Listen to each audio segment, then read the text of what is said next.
Bonjour. Madame, monsieur, bonjour. Bienvenue à cette nouvelle édition de Bordeaux News. Comme chaque mercredi, nous sommes en direct. Nous sommes toujours à la recherche de bénévoles, des caméramans, des personnes en régie et aussi pour le son. Contactez-nous, on se fera un plaisir de vous renseigner. Depuis 1992, l'ONU a proclamé le 17 octobre Journée mondiale du refus de la misère.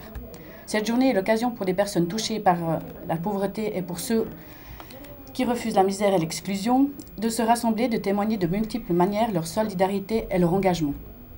L'Association des familles du quart-monde de l'Ouest lausannois vous invite durant cette journée du 17 octobre de 11h du matin et cela jusqu'à 19h sur la place de Saint-François. Vous découvrirez sur la place des ateliers, des stands d'information et une distribution de fleurs en papier avec des messages. Madame Zamora, directrice de la Sécurité sociale, et Monsieur Praz de Caritas Vaud prendront aussi la parole entre 16h30 et 17h15 au Café Roman. Unissons-nous pendant cette journée aux gens qui souffrent de la misère et de l'exclusion. Passons maintenant au concours de la Cinémathèque. Comme chaque semaine, vous savez qu'on vous propose 2 billets gratuits pour la Cinémathèque pour aller voir le film de votre choix. Alors la question de cette semaine est la suivante. Vous la trouverez comme d'habitude dans le petit fascicule que vous voyez, que vous pouvez trouver ici au studio. En quelle année est née Greta Garbo? Maintenant, l'illustré nous a demandé de passer une petite annonce. Ils sont à la recherche de colocation monoparentale, maman ou papa avec des enfants, pour un sujet sur la pratique de la colocation.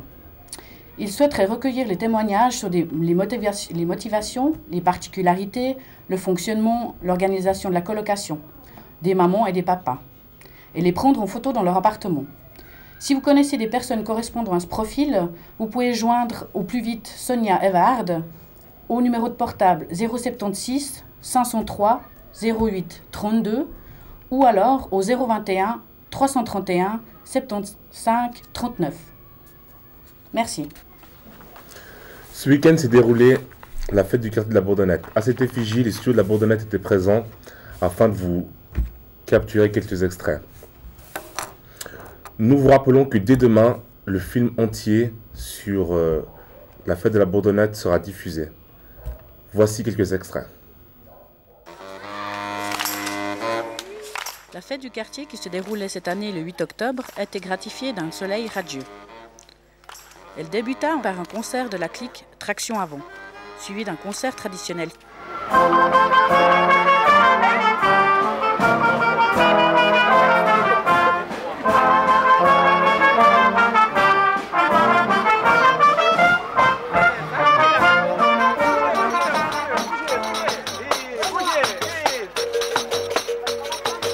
Comme chaque année, les enfants du quartier nous ont proposé une démonstration de capoeira, art martial brésilien.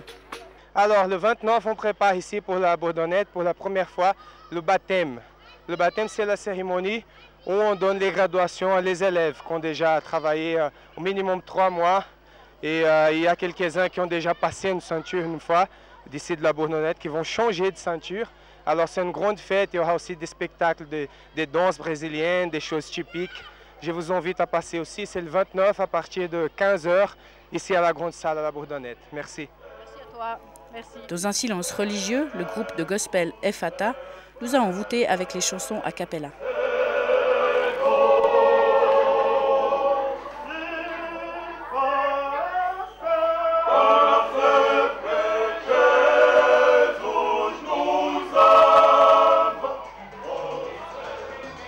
Suivi d'une démonstration de danse colombienne avec l'association Colombia Vive.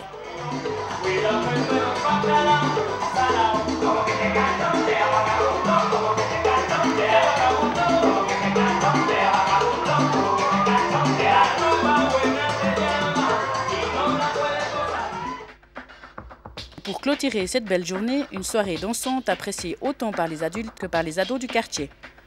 Rendez-vous est pris pour l'année prochaine.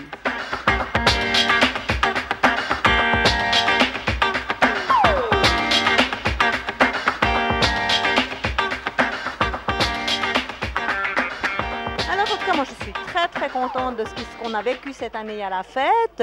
Il me semble qu'il y avait beaucoup d'adultes, il y avait beaucoup d'enfants, les gens participaient. C'était vraiment très très sympa, ouais, vraiment. Depuis une semaine, sur vos écrans, vous pouvez voir la baie des Trépassés. Aujourd'hui, nous avons le plaisir de recevoir le réalisateur Yves Pouliken. Tout de suite, je vous propose un extrait pour se remettre dans l'ambiance et on se retrouve juste après.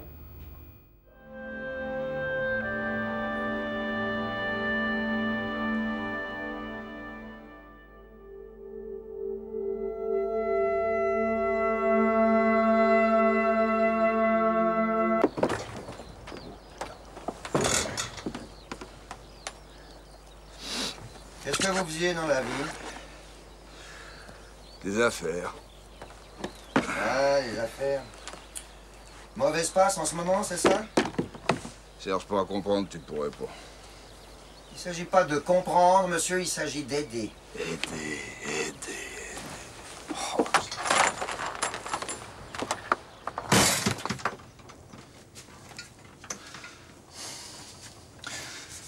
On peut pas survivre sans envoyer de temps en temps quelqu'un par le front. On peut pas. C'est l'instinct de vie qui tue. C'est la nature.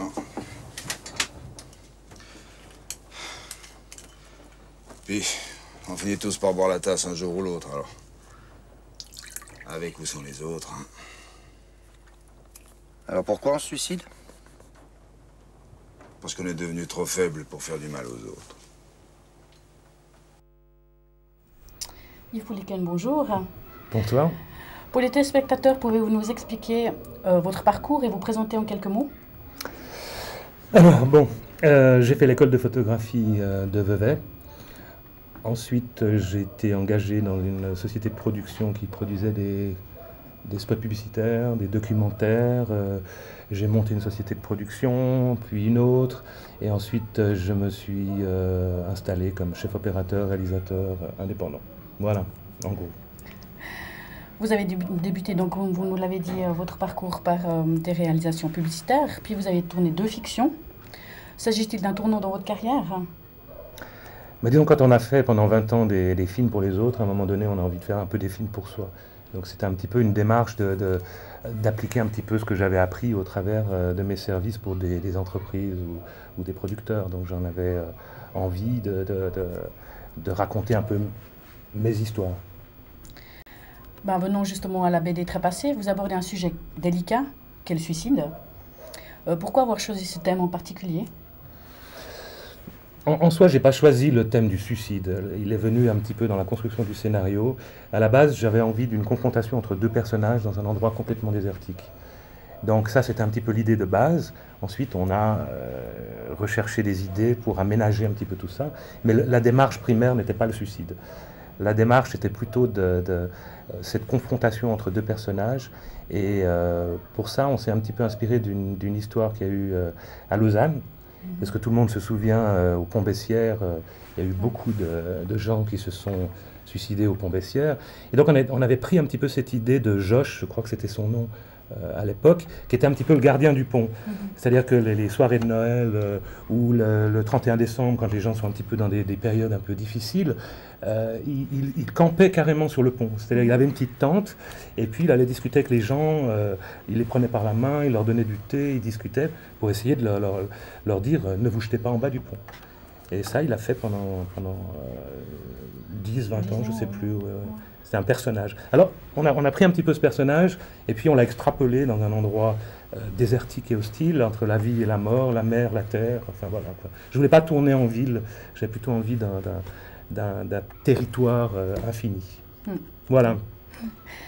Sur votre site, on peut découvrir que vous êtes diplômé de l'école de photographie, comme vous nous avez dit, à Vevey, qu'ensuite vous avez été attiré par la réalisation, mais aussi, j'ai vu que vous étiez un grand passionné de la mer. Entre les deux, votre cœur balance. Est-ce la raison pour laquelle dans vos 2 courts-métrages, la mer est toujours présente? Bon, c'est vrai que d'origine, je suis breton, donc mon nom ne trompe pas, donc je viens de la Bretagne. Et c'est vrai que quand on a écrit notre scénario, j'avais envie de tourner en Bretagne, qui sont un petit peu mes origines. Donc c'est vrai que la mer, pour moi, elle est importante. Je fais beaucoup de tournages sur des bateaux, j'ai fait un film sur Ravussin, j'ai fait à Lingui, j'en ai tourné pendant des années en Nouvelle-Zélande, dans le Midi, pour les bateaux. Donc c'est vrai que la mer, pour moi, c'est important. Ça représente beaucoup de choses. Alors c'est vrai que les scénarios, Marée Noire, qui est le film suivant que j'ai fait, c'est vrai que j'ai connu la Moko Cadiz, puisqu'il s'est fracassé à 20 km de chez mes parents. Et donc de voir la mer envahie de pétrole, je vous jure que c'est quelque chose d'assez terrible. Donc le deuxième film, j'ai traité de ce thème de la pollution maritime, qui est un énorme problème récurrent. Tout à fait. Puis j'ai entendu dire que votre premier contact avec la Bourdonnette était en 1973. Pouvez-vous nous expliquer? Oui, alors en arrivant tout à l'heure ici, je me suis rappelé que j'avais fait, pendant que j'étais à l'école de photographie de Vevey, j'avais fait un travail de diplôme sur l'architecture et j'avais photographié la Bourdonnette qui venait d'être construite à cette époque-là. Je crois que c'était en 1974. Je ne me souviens plus des dates de la construction, mais j'avais fait ce travail. Donc ça m'a fait un peu sourire en arrivant ici. C'était assez rigolo. C'est un petit retour source. Ok. Merci beaucoup. Merci à vous. Samedi 8 octobre s'est déroulé les championnats d'Europe de kickboxing. À cette effigie, les studios de la Bourdonnette étaient présents afin de vous offrir quelques images. Nous vous rappelons aussi que dès demain, un film complet sur cet événement sera diffusé sur notre chaîne. Voici quelques extraits.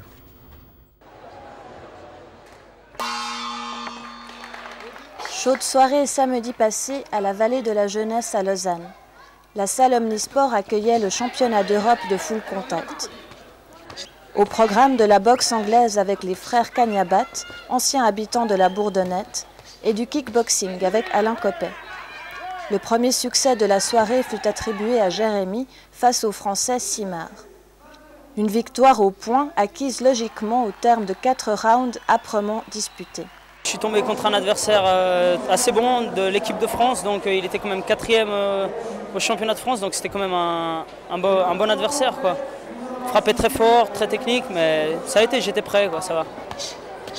J'ai vu les 2 premiers rounds qui se passaient bien, donc ça va, mais c'est vraiment au niveau du physique, j'avais peur d'être trop court en fait. J'avais peur d'arriver trop court et de perdre les derniers rounds en fait, mais ça a été.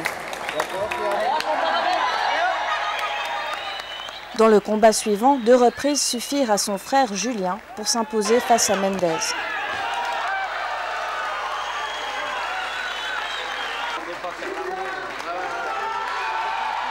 Je pensais qu'il allait être encore plus facile, mais j'ai vu qu'il bougeait quand même un petit peu plus, qu'il esquivait tout, puis c'était un adversaire à ma portée, puis voilà, j'ai conclu avant, quoi. En kickboxing, Alain Copet s'est réservé la part du lion en s'octroyant le titre de champion d'Europe aux dépens du jeune Écossais Alexander White. Victoire par KO au 3e round.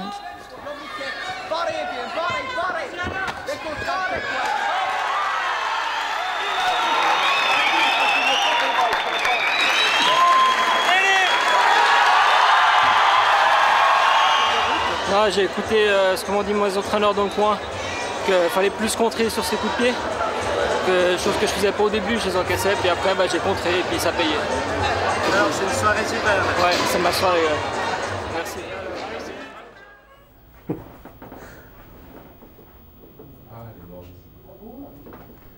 Voilà, et puis ici, sur le plateau, notre champion d'Europe, Alain Copet, qui a, comme vous avez pu voir, un petit extrait, le final contre Alexander White. Bienvenue sur le plateau, et puis peux-tu nous expliquer un petit peu ce combat qui était très bref, comme on a pu voir, mais quand même intense devant presque 1000 personnes à la Vallée de Jeunesse, juste ici à côté. Ouais.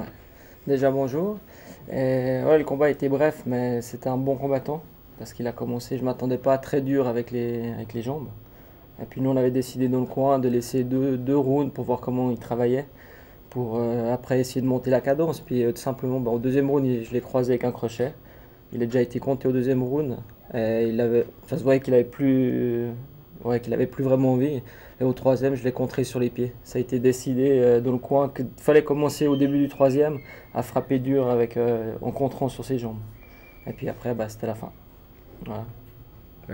La salle était derrière toi pour cette ultime il y avait une super finale. ambiance. Je veux dire, c'est une des plus belles soirées qu'on a réussi à organiser avec un tas de monde derrière.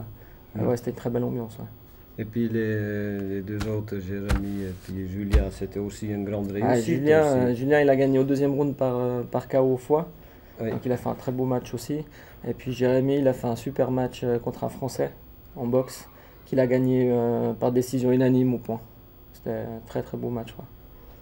Et puis la suite, tu dois garder le titre maintenant, quelqu'un doit faire un challenge ou est-ce qu'il y a des autres titres à défendre La suite, on ne sait pas encore exactement où on va aller, ça va dépendre de ce qu'on va avoir comme possibilité, comme proposition. Et puis c'est soit on redéfend une fois le championnat d'Europe, le titre une fois, ou alors on fait peut-être une demi-finale mondiale, ou si quelqu'un nous propose un titre mondial, on va prendre la chance, quoi. On va essayer. On n'a rien à perdre. Non, tu as tout gagné là déjà. Ouais. Hein, et puis au niveau suisse, il y a quelque chose qui se prépare. Au niveau suisse, il y a dans 2 semaines, je remets mon titre de champion suisse de boxe en jeu. Donc ça se passera en Suisse allemande. Et puis voilà, la prochaine échéance c'est dans 2 semaines. D'accord. Alors les entraînements sont commencés de nouveau après ce grand soirée. Exactement, on a recommencé hier et ce soir, demain, et c'est reparti, quoi. D'accord. Et puis après on verra. Normalement en décembre, peut-être qu'il y aura encore un meeting à Lausanne. Oui. Peut-être de full contact. Donc on va voir après ce qui se passe. Une chose après l'autre, la boxe et après on reprend le full.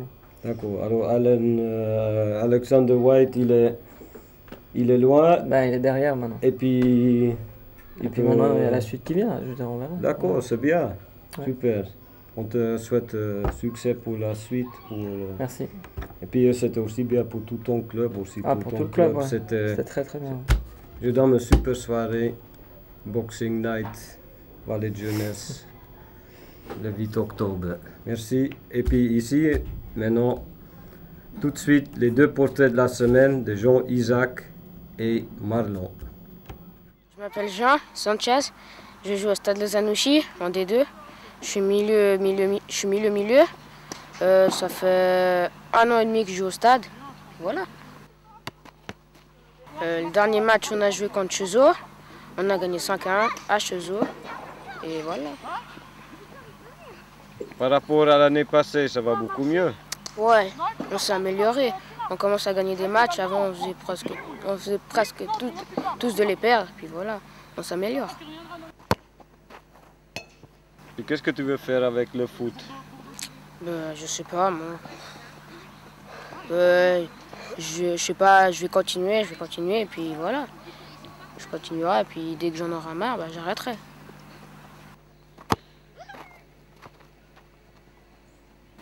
Mon joueur favori, c'est Djibril Cissé.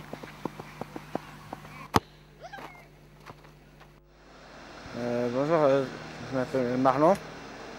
Je suis dans l'équipe des novices à Prilly. On a eu un match contre Aran. Puis ça fait longtemps que je joue, ça fait 2 ans que je joue. Puis je suis au centre.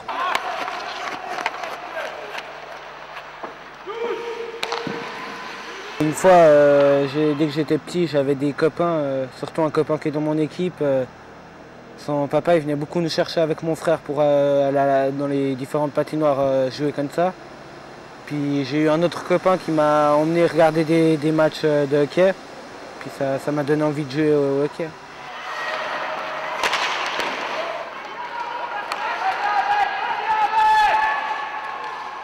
Les entraînements, ça va, c'est pas très dur, mais c'est qu'il faut arriver à suivre le rythme, sinon.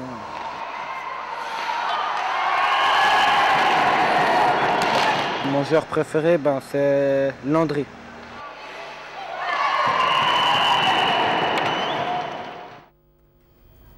Et puis maintenant, les résultats sportifs de la semaine. Nos footballeurs du quartier, ils ont fait un week-end plein de buts et puis des résultats. Je commence avec les juniors A. Brandon qui joue pour le FC, Salah A Inter est allé à Monté et puis il a perdu 12-0. Brice qui joue pour Slow A Inter ont reçu Dudingen et puis ils ont gagné 3-2. Xim et Luli qui jouent pour Chavannes B Elite ont reçu Échichon et puis ils ont gagné 4-1. Jonathan qui joue pour Slow Bay Inter, sont allés à Renon et puis ils ont gagné 3-0. Florim, qui joue pour FC Dardigna B1, ont reçu Azuri 90 et puis ils ont gagné 7-3. Les juniors C, Kelvin, qui joue pour Malais C Inter, sont allés à Lausanne Sport et puis ils ont gagné 2-1. Aziz, Rémi, Simon sont allés à FC Étoile et puis ils ont gagné 5-1. Eamon, Jonathan, Eza et Daniel, leur première victoire de cette année, qui jouent pour Slow C3, ont reçu FC Espagnol et puis ils ont gagné 7-3. Koustrim, qui joue pour Malais C4, sont allés au Stade Lyonnais et puis ils ont gagné 5-3. Pour les juniors D,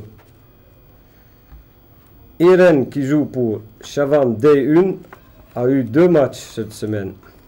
Mercredi, il allait à Étoile Broye avec Chavannes et Penay et puis il a perdu 5-0. Le samedi, il est allé à Renon et puis il a gagné 4-0.